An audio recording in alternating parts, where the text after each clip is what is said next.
ایوب 15واں باب جو 35 آیات پر مشتمل ہے۔ تب ایلیفز تیمانی نے جواب دیا، کیا عقل مند کو چاہیے کہ لغو باتیں جوڑ کر جواب دے اور مشرقی ہوا سے اپنا پیٹ بھرے؟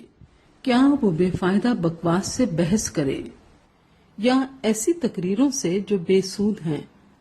بلکہ تو خوف کو برطرف کر کے خدا کے حضور عبادت کو زائل کرتا ہے، کیونکہ تیرا گناہ تیرے منہ کو سکھاتا ہے اور تو عیاروں کی زبان اختیار کرتا ہے۔ تیرا ہی منہ تجھے ملزم ٹھہراتا ہے، نہ کہ میں، بلکہ تیرے ہی ہونٹ تیرے خلاف گواہی دیتے ہیں۔ کیا پہلا انسان تو ہی پیدا ہوا یا پہاڑوں سے پہلے تیری پیدائش ہوئی؟ کیا تو نے خدا کی پوشیدہ مصلحت سن لی ہے اور اپنے لیے عقل مندی کا ٹھیکہ لے رکھا ہے؟ تو ایسا کیا جانتا ہے جو ہم نہیں جانتے؟ تجھ میں ایسی کیا سمجھ ہے جو ہم میں نہیں؟ ہم لوگوں میں سفید سر اور بڑے بوڑھے بھی ہیں جو تیرے باپ سے بھی بہت زیادہ عمر کے ہیں۔ کیا خدا کی تسلی تیرے نزدیک کچھ کم ہے اور وہ کلام جو تجھ سے نرمی کے ساتھ کیا جاتا ہے؟ تیرا دل کیوں تجھے کھینچ لے جاتا ہے اور تیری آنکھیں کیوں اشارہ کرتی ہیں کہ تو اپنی روح کو خدا کی مخالفت پر آمادہ کرتا ہے اور اپنے منہ سے ایسی باتیں نکلنے دیتا ہے؟ انسان ہے کیا کہ وہ پاک ہو، اور وہ جو عورت سے پیدا ہوا کیا ہے کہ صادق ہو؟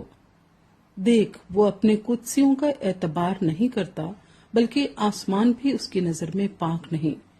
پھر بھلا اس کا کیا ذکر جو گھنونا اور خراب ہے، یعنی وہ آدمی جو بدی کو پانی کی طرح پیتا ہے۔ میں تجھے بتاتا ہوں، تو میری سن، اور جو میں نے دیکھا ہے اس کا بیان کروں گا، جیسے عقل مندوں نے اپنے باپ دادا سے سن کر بتایا ہے اور اسے چھپایا نہیں۔ صرف انہی کو ملک دیا گیا تھا اور کوئی پردیسی ان کے درمیان نہیں آیا۔ شریر آدمی اپنی ساری عمر درد سے کہراتا ہے، یعنی سب برس جو ظالم کے لیے رکھے گئے ہیں۔ ڈرونی آوازیں اس کے کان میں گونجتی رہتی ہیں۔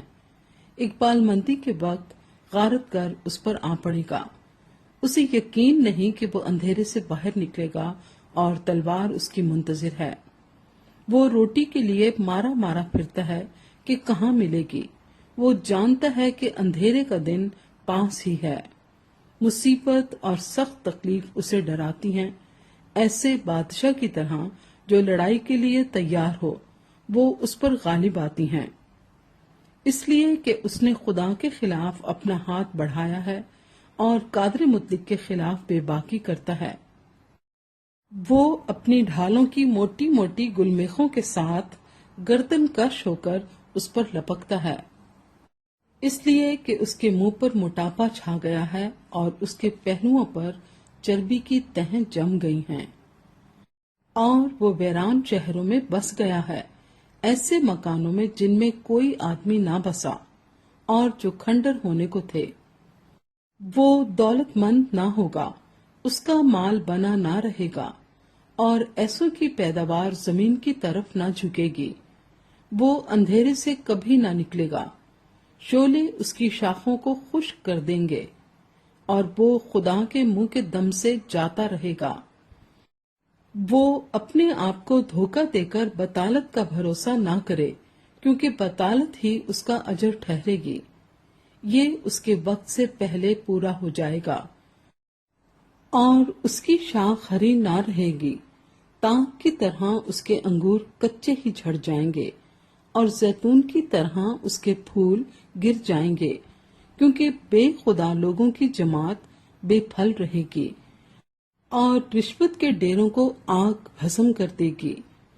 وہ شرارت سے باردار ہوتے ہیں اور بدی پیدا ہوتی ہے، اور ان کا پیٹ دغا کو تیار کرتا ہے۔